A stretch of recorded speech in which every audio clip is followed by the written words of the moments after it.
सबसे पहले तो फिलिस्तीन की बात करते हैं। एक लंबे अरसे मैं सबसे पहले दो बातें, हाँ। क्योंकि आपके चैनल को बहुत आम लोग देखते हैं बिल्कुल। और आम लोगों से इतना झूठ बोला जा रहा है और हम उम्मीद करते हैं कि उनको 40 साल पहले की बात मालूम होगी, उनको नहीं पता है। तो दो बातें लोगों को समझना बहुत ज़रूरी। एक तो ये कि 1948 में 1948 में दुनिया के नक्शे पर इज़राइल नाम का कोई देश था ही नहीं, केवल और केवल फिलिस्तीन था। और द्वितीय महायुद्ध के बाद एक तरह से जो तेल उत्पादक देश हैं उनके ऊपर अपना शिकंजा कसने के लिए ये जो साम्राज्यवादी देश हैं, जिनका सरगना पहले इंग्लैंड था फिर अमेरिका बन गया, उन्होंने फिर वहाँ पर यहूदियों को बसाना शुरू किया और एक पूरी इतिहास की रचना की कि ये लोग हजारों साल पहले यहाँ रहते थे। तो मुझे तो लगता है कि अमेरिका को याद करना चाहिए कि जो अमेरिकन इंडियंस हैं जो आज भी वहाँ रह रहे हैं, ये उन्हीं का देश है, उनको दे क्यों नहीं देते अगर इतना उनको वो है। खैर, उनको बसाया गया, उनको हथियारों से लैस किया गया और चूंकि वो बहुत ही एडवांस्ड सोसाइटी के हिस्से के लोग थे, तो उन्होंने वहाँ पर एक काफ़ी मजबूत राष्ट्र को कायम किया। लेकिन लगातार जहाँ जहाँ फिलिस्तीनी जनता रहती थी वहाँ वहाँ से उन्होंने खदेड़ना शुरू किया। ये प्रक्रिया 7 अक्टूबर को नहीं शुरू हुई थी, ये तो शुरू हुई थी 1948 में ही, जब लोगों को घरों से बेघर किया गया, उनके खेत उनसे छीने गए।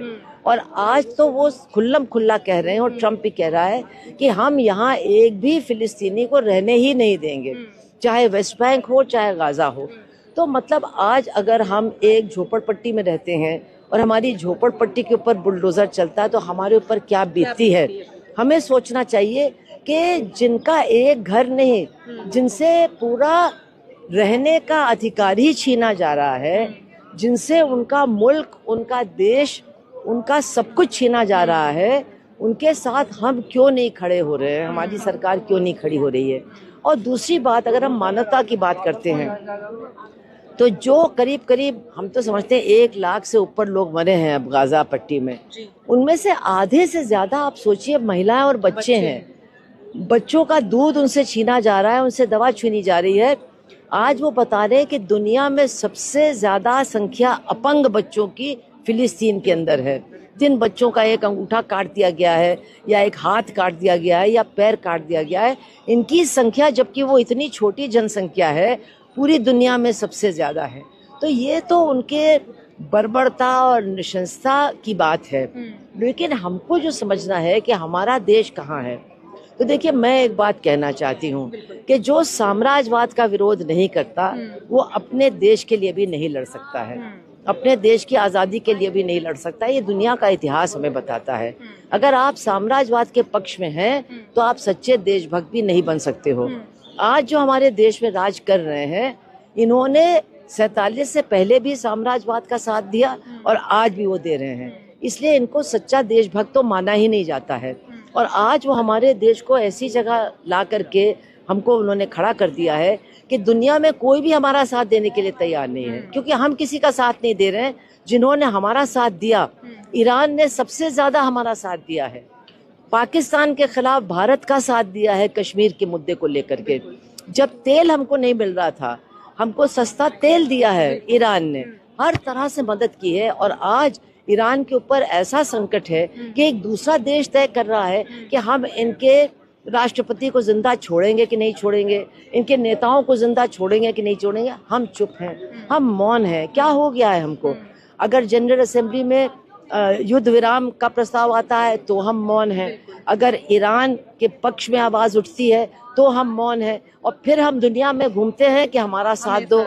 हमारा साथ कोई देने को तैयार नहीं और नहीं देंगे, और हमें उम्मीद है कि अमेरिका हमारा साथ देगा। अरे, अमेरिका ने कभी भी किसी ऐसे देश का साथ नहीं दिया है जिसको वो लूटना नहीं चाहता है, जिसको वो अपने खेमे में लाना नहीं चाहता है। और वही हमारी हालत है कि उनके सामने हम बिल्कुल बौने बन करके बैठ जाते हैं, मुंह नहीं खोलते हैं। हमारे नेता, हम पहले भी गरीब थे लेकिन हमारे नेता कभी भी चुप नहीं रहे, नाइंसाफी के खिलाफ हमेशा बोले। चाहे अमेरिका में कोई भी सरकार रही हो, हमेशा हमारे लोगों में बोलने का और उनके खिलाफ लड़ने का मादा रहा है। यही हमारे देश की सबसे बड़ी बात थी जिसके लिए हम लोग जाने जाते थे पूरी दुनिया में, लेकिन आज वो बात बिल्कुल खत्म हो गई है। और हम लोग मतलब अब किसी से आंख नहीं मिला पा रहे हैं, क्योंकि आप कैसे चुप रह सकते हैं जब इतना बड़ा नरसंहार हो रहा है। आप ये तब कह रही हैं जब हमारे प्रधानमंत्री का 56 इंच का सीना है, जब उनके एक फोन कॉल से वॉर्स रुक जाती हैं, वो अपने देश के लोगों को बीच युद्ध से निकाल लाते हैं। हमने तो उनको न देखा है करीब से, न देखना चाहते हैं। उनका सीना कैसा है और उस सीने के अंदर उनका दिल कैसा है, इसकी जानकारी मुझे नहीं है। लेकिन इतना मैं जानती हूँ कि जब पाकिस्तान के खिलाफ उन्होंने हमला किया, देखिए मैं हमले के पक्ष में नहीं हूँ, कोई भी मुद्दा युद्ध से नहीं तय होता है, लेकिन जब उन्होंने हमला किया तो हमारे देश की विदेश नीति रही है 1971 के बाद कि हम हिंदुस्तान पाकिस्तान के बीच में कभी भी किसी की मध्यस्थता को हमने स्वीकार नहीं किया है। लेकिन ट्रंप कहता है कि मैंने दोनों को समझा लिया है और अब युद्ध विराम होने वाला है, और 2 घंटे बाद युद्ध विराम हो जाता है। इसका कोई भी हमारे देश के सामने सरकार की तरफ से कोई भी स्पष्टीकरण नहीं आया है कि ये कैसे हुआ और किन परिस्थितियों में हुआ। तो उनका जैसा भी सीना हो, लेकिन उनका दिल बहुत कमजोर है, वो खुद भी बहुत कायर किस्म के आदमी हैं, और इसीलिए वो अमेरिका के चरणों में ही गिर जाते हैं। मैं एक ही उदाहरण दूंगी, ये युद्ध की बात तो छोड़ दीजिए, जब हमारे बच्चों को हथकड़ी डाल करके और पैर में बेड़ियां डाल करके 40-40 घंटे तक एयरपोर्ट में कुर्सी से बांध करके वापस भेजा गया, तो ट्रंप के बगल में हमारे प्रधानमंत्री बैठे थे अमेरिका में, तब भी वो नहीं बोले। तो तब नहीं बोले तो उनसे उम्मीद करना कि वो कभी बोलेंगे, ये उम्मीद बिल्कुल बेकार है। वो हिंदुस्तान के पक्ष में, हिंदुस्तान की गरीब जनता के पक्ष में नहीं बोलेंगे, और दुनिया में किसी भी लड़ने वाली जनता के पक्ष में नहीं बोलेंगे। बहुत बहुत शुक्रिया आपका, बहुत ही सटीक तरीके से, बहुत ही आम जनता के सरल तरीके से आपने ये सारी बात हमारी जनता के सामने रखी। बहुत शुक्रिया आपका। तो हमारे साथ नंदिता नारायण जी मौजूद हैं, और यहाँ से आज जो आप लोग अपनी आवाज उठा रहे हैं फिलिस्तीन पर जो कुछ अत्याचार हो रहा है, जिस तरीके से हमले हो रहे हैं, उसके खिलाफ क्या कुछ कहना चाहेंगी, और भारत के स्टैंड पर आप किस तरीके से देखते हैं भारतीय सरकार के स्टैंड को? सरकार का स्टैंड तो बहुत ही शॉकिंग है। सिर्फ स्टैंड ही नहीं, लेकिन उनका रवैया यहाँ के प्रोटेस्ट को लेके, कि जब आज तो थोड़ा ऑर्गेनाइज था, पॉलिटिकल पार्टीज ने किया, लेकिन वैसे जब कोई छोटे ग्रुप्स या स्टूडेंट ग्रुप्स वो अगर प्रोटेस्ट करने की कोशिश करते हैं तो उनको मार पीट के सीधे ये लोग दूर दूर जाके छोड़ आते हैं, आपका पसेड़ा, कहीं बवाना, इधर उधर। तो उनका जो रवैया है इस मामले में मुझे लगता है कि जो इजराइल की सरकार है उससे भी ज्यादा आक्रमण वाली है, और FIR भी कर रहे हैं लोगों के खिलाफ।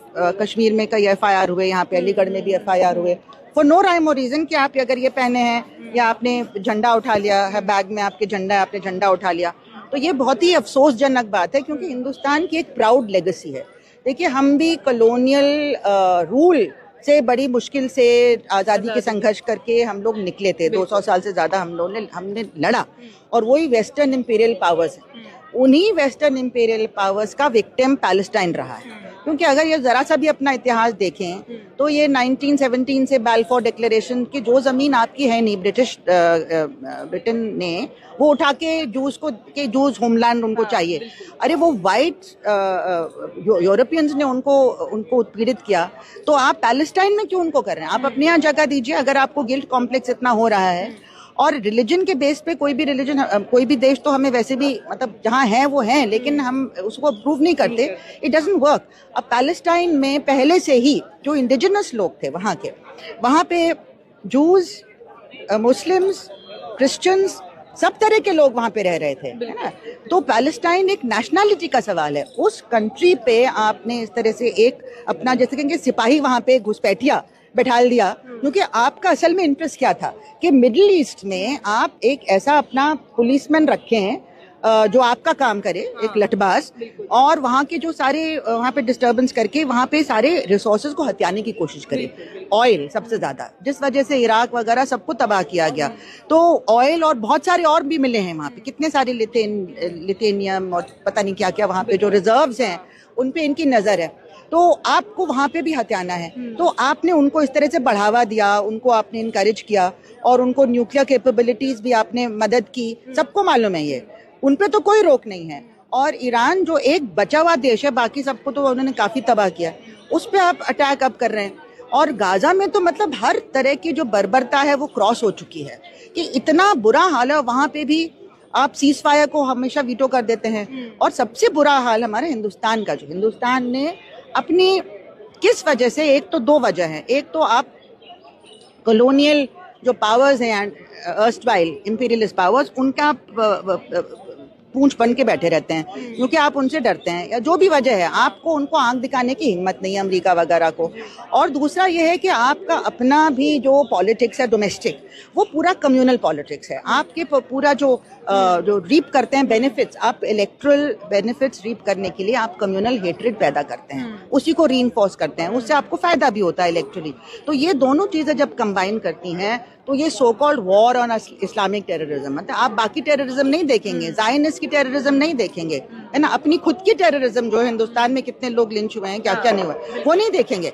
लेकिन आप ये उसके नाम पे आप ये पूरी फॉरेन पॉलिसी आपकी उसी के ऊपर बेस्ड है। तो इसलिए दो चीजों की वजह से इसने स्टैंड नहीं लिया है। ऑन पेपर यस, हम सपोर्ट करते हैं पैलेस्टाइन का 2 स्टेट वगैरह वगैरह, लेकिन जब रेजोल्यूशन में वोट करने का टाइम आता तब आप एब्सटेन कर लेते हैं। वो एकदम शर्मनाक बात है। हमारा जो प्राउड हिस्ट्री रहा, वाजपेयी तक ने बहुत क्लियर स्टैंड लिया था, अब आपने हिंदुस्तान की फॉरेन पॉलिसी को उलट दिया पूरा। और उलटने के बाद क्या है कि हमारी दुनिया में कोई दोस्त नहीं बचे, क्योंकि अगर आप सिद्धांतवादी नहीं होंगे, आप सिर्फ खुश करने के लिए करेंगे, तो आप नॉन अलाइनमेंट से हम आ गए स्लेव अलाइनमेंट में। हम स्लेव गुलामी की अलाइनमेंट हमारी हो रही है, इसलिए कोई हमको रिस्पेक्ट नहीं करता। हमारे यहाँ आतंकवादी हमला हुआ, कौन हमारे साथ खड़ा था? आतंकवाद को तो सब कंडेम करते हैं, लेकिन पाकिस्तान के खिलाफ कितने लोग ने हमारा साथ दिया है ना? तो आप कैसे उम्मीद करेंगे कि जब आप 55,000 लोग जो मर गए और वहाँ छोटे छोटे बच्चे भूखे मर रहे हैं, है ना, पूरी जनता भूखी मर रही है, वहाँ पे सीज चल रहा है, और आप उसके खिलाफ नहीं बोल सकते हैं। ईरान के ऊपर जो एक तरफा हमला, मतलब एक तरफा क्यों, तो जवाब तो आप देंगे वो, लेकिन अनप्रोवोक्ड हमला जो इजराइल ने किया उसके खिलाफ आपने स्टैंड नहीं लिया है, तो क्यों दुनिया में कोई आपका साथ देगा? आपने अपना सेल्फ रिस्पेक्ट खो दिया है। बहुत बहुत शुक्रिया मैम, हमसे इस मुद्दे पर बातचीत करने के लिए बहुत धन्यवाद।